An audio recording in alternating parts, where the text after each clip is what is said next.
진보당 의원단 폭염 폭우 감시단 기자회견 시작하도록 하겠습니다. 먼저 참석자 소개해 드리겠습니다. 윤종호 진보당 원내대표님 참석하셨습니다. 예, 전종덕 진보당 원내 부대표님 참석하셨습니다. 예, 기자회견 취지부터 말씀드리도록 하겠습니다. 2년 전 하남 코스트코에서 폭염 속에서도 업무를 중단하지 못한 청년 노동자가 산재 사고로 돌아가셨습니다. 그러나 현장은 달라지지 않았고 노동자들은 여전히 폭염 속에서 일을 이어나가고 있습니다. 2020년 이후 올해 4월까지 온열 질환 산재 사고는 145건, 그중 17명이 사망했습니다. 매년 폭염과 폭우 속 노동자들의 산재 사고가 반복되지만 작업 중지권은 노동 현장에서 여전히 제대로 보장받지 못하고 있습니다. 올해도 온열 질환 환자가 지난해보다 1.5배 이상 증가했고 극심한 폭염과 폭우가 예고되고 있습니다. 열사병의 원인은 태양이 아니라 저열한 제도라는 말처럼 지금 필요한 것은 기후가 아닌 제도를 바꾸는 것입니다. 진보당은 오늘 진보당 의원단 폭염 폭우 감시단을 출범합니다. 작업 중지권을 거부하는 현장 등 위험한 현장을 신고받고 조치에 나설 계획입니다. 이제 발언을 통해서 감시단의 취지와 활동 계획을 구체적으로 말씀드리겠습니다.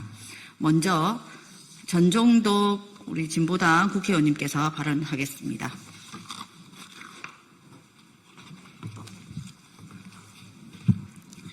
네, 진보당 전종덕 의원입니다. 작년 그 뜨거웠던 여름날에 한 통의 전화가 떠오릅니다. 새벽에 일터로 나가신 아버지가 온몸이 소금꽃으로 덮여 들어오는데 땀에 절은 작업복, 햇볕에 그을린 얼굴엔 지친 하루가 고스란히 담겨 있었습니다. 그런데도 폭염으로 노동자가 세상을 떠났다는 뉴스를 들을 때마다 자기도 모르게 눈물이 난다는 건설 노동자의 딸의 전화였습니다. 그는 법에 작업 중지권이 있다는데 왜 아버지가 일하는 현장에선 땡볕에 대서 쉬지 못하고 일을 해야 하나요? 그 법 정말로 제대로 지켜지고 있느냐고 물었습니다. 그 물음이 아직도 제 마음 깊은 곳에 아프게 울립니다. 질병관리청이 발표한 지난 5년간 일터에서 발생한 연평균 온열질환 재해자 수가 864명이라고 합니다. 단순한 통계 수치가 아니라 우리 가족이자 동료들의 목숨입니다. 기후재난은 가장 먼저 보호받아야 할 사회적 약자들에게 먼저 다가옵니다. 건설 현장, 배송 현장, 공장, 돌봄 현장에서 일하는 노동자들이지만 가장 먼저, 가장 크게 피해를 입는 사람들입니다. 그래서 이것은 불평등의 문제이자 정의의 문제입니다. 기후위기를 이겨내는 방식은 선풍기 한 대, 얼음물 한 바가지가 아니라 생명을 위협받기 전에 작업 중지권, 안전하게 쉴 권리가 보장되어야 합니다. 그런데 국회가 통과한 산업안전보건법 개정안이 올해 6월 1일부터 시행되나 시행을 코앞에 앞둔 시점에 규제개혁위원회가 폭염시 노동자 보호를 위한 핵심 조항인 2시간 작업, 20분 휴식을 철회하라고 요구해 구체적 예방 조치도 없이 법이 시행되는 사상 초유의 사태를 맞이했습니다. 이재명 정부는 노동자들의 건강과 안전을 위해 규제개혁위원회의 재검토 요구를 즉각 처리하고 폭염 세부 규칙을 조속히 마련해야 합니다. 진보당은 6월부터 폭염 폭우 감시단 활동을 시작합니다. 노동자 시민의 건강권을 지키기 위한 활동입니다.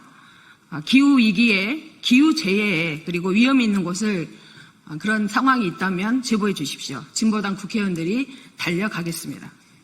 모든 노동자에겐 폭염 대책 전면 적용, 온전한 휴식권 보장, 폭염 시 작업 중지권 실질 보장을 위한 법 제도 개선에 적극 나서겠습니다. 일하다 죽지 않는 윌터, 함께 만드는 안전한 삶터를 위해서 진보당이 함께 노력하겠습니다. 감사합니다.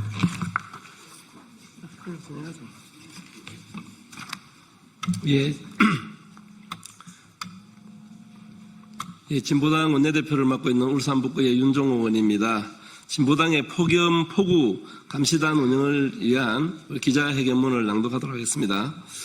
벌써부터 무덥습니다. 낮에는 폭염, 밤에는 물폭탄 같은 기습폭우가 쏟아지는 극단적 기상이 이제는 일상이 되었으며 우리는 기후재난 시대의 한복판에 살고 있습니다.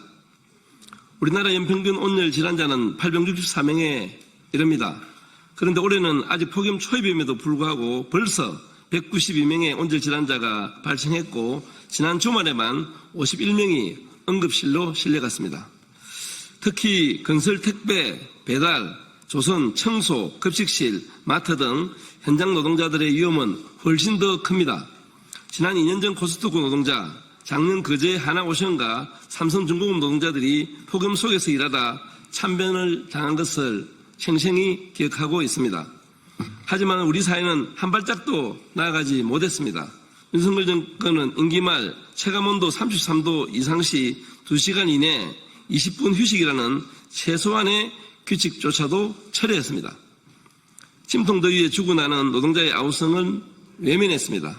현행 노동부 지침도 포괄적이고 강제성도 없이 현장에서는 사실상 무용지물입니다. 이대로라면 또다시 비극을 마주할 수밖에 없는 실정입니다. 진보당 국회의원들이 나섰습니다. 오늘부터 9월 30일까지 폭염 폭우 감시단을 집중 운영하겠습니다. 신고받은 현장은 즉각 위험노동 강행 및 안전조치 시행 여부 등 실태 점검을 실시하고 시정 및 개선 조치를 이끌어내겠습니다. 필요할 경우 고용노동부에 진정이나 고발을 제기해 강제 조치도 병행하겠습니다. 아울러 진보당은 노동자의 온전한 휴직권과 폭염 폭우 시 작업중지권 실현을 위한 입법활동에 전력을 다하겠습니다. 작업중지로 인해 수익 감소와 고통을 겪는 노동자들을 위해 악천후 수당 도입도 적극적으로 추진하겠습니다. 기후위기 시대 폭염과 폭우는 이제 생존의 문제입니다. 정치가 책임지고 응답해야 합니다. 진보당은 폭염과 폭우로부터 모든 노동자들이 안전하게 일하는 세상을 위해 최선을 다하겠습니다. 예, 감사합니다.